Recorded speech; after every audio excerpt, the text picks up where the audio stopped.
Teman-teman sekalian, mau tahu tidak? Di Tapak Tuan, bagian Aceh Selatan, ada satu hal yang unik, teman-teman. Dan orang Aceh pasti sudah tahu ya. Jadi kalau orang di luar Aceh, pasti mungkin belum tahu. Ini tempat wisata, teman-teman. Jadi keindahan alam pun sangat cantik di sini. Nah, saya ingin tunjukkan, teman-teman, ada hal yang unik.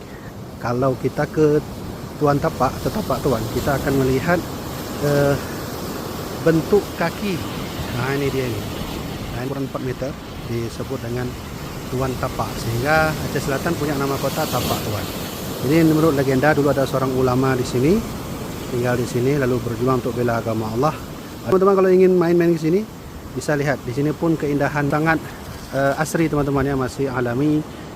Kemudian ada gunung, ada hutannya, dan insya Allah siapapun datang sini tidak rugi, kita bisa melihat keindahan alam yang diciptakan oleh Allah Subhanahu wa Ta'ala.